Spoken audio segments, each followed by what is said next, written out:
In STEM 7, we're going to look at the role that preventive actions play in enhancing the well-being of the athlete, and in particular we're going to pay attention to the environmental considerations, looking at temper regulation, with the four methods of regulation being convection, radiation, conduction and evaporation, some climatic conditions, guidelines for fluid intake, and also acclimatisation.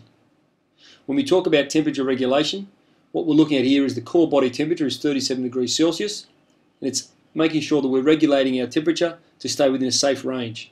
Once it goes outside of that range, then we've got some concerns. As we've already mentioned, thermoregulation is achieved in four ways. The first one is through convection. And convection is quite simple. It's the movement of air across the skin. And what we've got there is that by the air moving across the skin, that's going to cool the body down. If we look at the picture here, we have a cyclist. And as you can see in this picture here, you've got air moving across the skin of the cyclist, which in turn is going to cool him down. Same thing on the flip side would be if there are warmer temperatures going across the skin, it's going to warm the body up. So that's convection, the moving currents across the body. The second one is radiation. With radiation, we're going to gain or we're going to lose heat based on our surrounding atmosphere. So some examples here would be, if we look at the picture on the bottom left, we have the guy in the sauna. Once he walks into that sauna, because the environment he's in, such as the sauna, is warmer than his body's going to heat up. If we're playing tennis and we're on a court and it's hot, as you can see here with the clear sky, because the tennis court is hot and we're coming in contact with the court, our body temperature is going to increase. On the other side would be the air conditioner. On a hot day, we walk into an air-conditioned room. Because the room, so the surrounding atmosphere is cooler, our body temperature is going to cool down. So that's radiation. The next one is going to be conduction. So this time we're looking at the conduction is actual skin contact with an object of a different temperature. So we've got two pictures here again. So remember here we're talking about actual coming in contact, which is going to change our temperature. On the left-hand side, the little cartoon character, sort of looking there at an electric blanket. So it's plugged into the wall. So the little character there has got a warmer blanket on. Therefore, because he's come in contact with a warmer object of different temperature, his body's going to heat up. On the other side, we have the NFL players sitting in an ice bath. So because their skin's coming in contact with something that's cooler, here we've got the ice bath, therefore their temperature is going to decrease. That's our third method, conduction, coming in contact with something. Our final method of thermoregulation is evaporation, and this one's quite simple. This is going to be that sweat leaves the skin to help us release some of the heat from our body. So if we look here at the cyclist, we have Lance Armstrong. We can see that he is sweating. So the fact that he is sweating, he has heat escaping from his body, is going to help cool him down. So there are our four methods of thermoregulation. We then look at some of our climatic conditions, looking at temperature, humidity, wind, rain, altitude and pollution. If the air is dry and a breeze is blowing, sweat can easily evaporate from the skin. In this circumstance, the cooling system, thermoregulation of the body, is going to work quite easily. However, if it's hot, humid, sunny, then the sweat does not evaporate as easily. So therefore our cooling effect is going to be reduced, and that's when we're going to start to have some problems. This is what we need to be aware of as you know, a coach or someone responsible for a group of kids.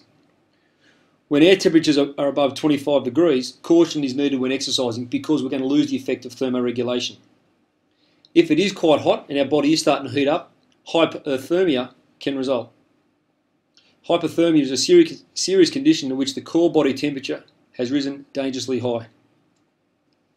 On the other side, if it's quite cool, cold and windy, and we're participating in physical activity, then we can obviously come into dramas with the wind chill factor. And what we're looking at here is that if appropriate clothing is not available, not being worn, this can produce a life-threatening condition. An extremely low core body temperature is known as hypothermia. So two words, hyper and hypo. Hyperthermia is high body temperature. Hypothermia is low body temperature. If we were in water, it's another very serious and life-threatening condition. The body is going to lose heat in water a lot quicker than it would normally.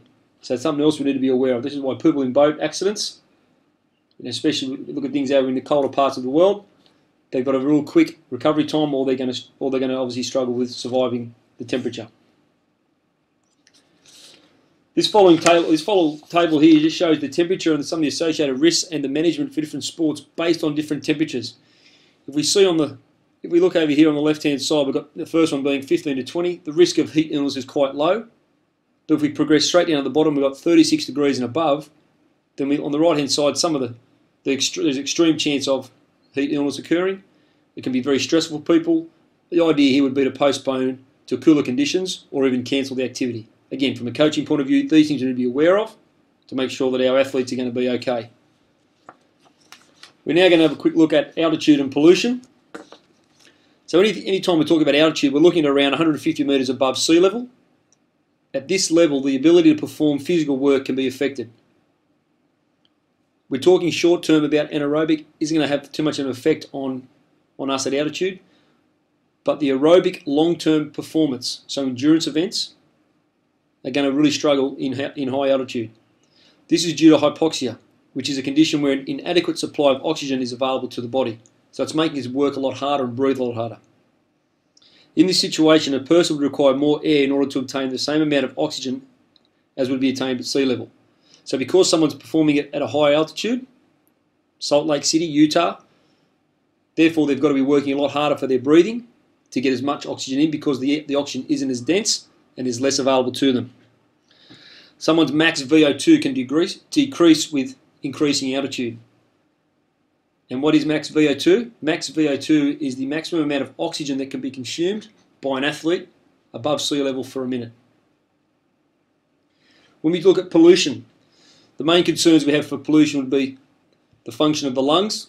So people who are asthmatics or people who may be working with or may have some history of respiratory illnesses are going to come right into this when we talk about pollution. Especially looking at the carbon monoxide found from cars could impact on the breathing of people and delivering the oxygen to the working muscles, which would lead to fatigue and is going to impact on their performance in sport. Here's just an example of, in Delhi, I think we've got the Australian cricket team there playing, just have a little warm-up, but you can tell by the haze over the field, that's the air pollution that's going to impact on their performance. So they would need to take a bit of time to get themselves ready for this to allow them to acclimatise to it. Our next little area of the dot point is guidelines for fluid intake. And of course, if we're participating in sport, we need to make sure that our hydration or our water levels are being well looked after, because hydration is important for exercise. If we're not hydrated properly, we're not going to be able to perform to our best. The longer and the more intense the exercise or the activity is going to go for, then the more important it is to drink water and have the right kind of hydration. Once we start to sweat excessively, this places great demands on the body and fluid reserves, and if we're not replacing the sweat with the fluid we're taking in, then this can lead to dehydration. Some general guidelines for fluid replacement during exercise would be include making sure that before the activity we drink enough water, so up to 2 to 3 standard glasses should be taken 30 minutes before activity, and we continue to drink during the activity in hot conditions, and this would increase if it's even hotter. The best form of fluid for us to drink is water. Gatorades and sports drinks can be used post-event or after the activity to help replace some of the electrolytes. But before the event, they've just got too much sugar and too much sodium in them, so we don't want to be drinking those. Here's a little overview of your drink cup routine, just making sure that your fluid intake before activities is at optimal levels, so you're not going to impact on your performance because of dehydration. Acclimatisation is the last area looking at here for athletes and some of the environmental considerations they need to take into consideration.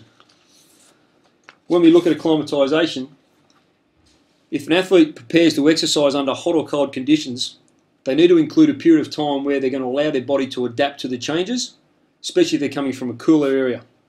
So an example of this could be, a rugby league team that may need to travel to North Queensland to play football. They're going to probably travel up there, most likely for the NRL would be 2 to 3 days before because of the heat up there and the humidity, to allow the players an opportunity to acclimatise and get used to the conditions which they're about to play in. Just a table down the bottom here, just shows that the different heights and how much acclimatation needs to be done.